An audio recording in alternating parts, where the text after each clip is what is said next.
क्या आपने कभी ऐसे आदमी को देखा है जो हर दिन सूरज से पहले उठता है, मिट्टी से खेलता है, पसीने से फसल सींचता है, लेकिन शाम को उसका घर खाली हाथ लौटता है? वो आदमी है भारत का किसान।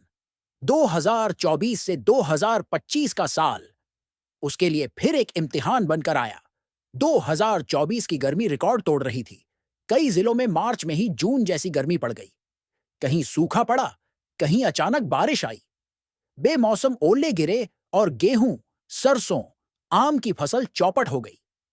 मेहनत गई, फसल गई। अब घर कैसे चलेगा?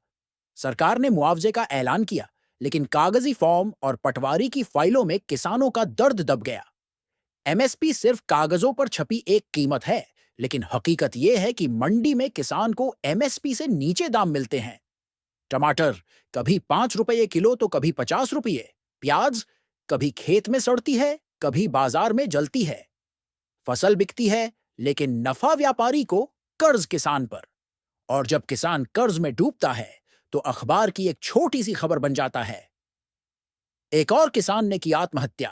पीएम किसान, कृषि बीमा योजना, किसान क्रेडिट कार्ड, ई नाम, किसान पोर्टल। लेकिन क्या यह सच में किसानों तक पहुंच रही है? क्या गांव के बुजुर्ग किसान को पता है कि मोबाइल ऐप से कैसे फसल बेचनी है? क्या बीमा का क्लेम समय पर मिलता है? हकीकत यह है कि सूचना और सिस्टम के बीच किसान फंसा हुआ है। एक तरफ वादा, दूसरी तरफ धोखा। आज गांव का युवा खेत छोड़ रहा है, क्योंकि वो देख रहा है कि खेती में मेहनत है, लेकिन कमाई नहीं।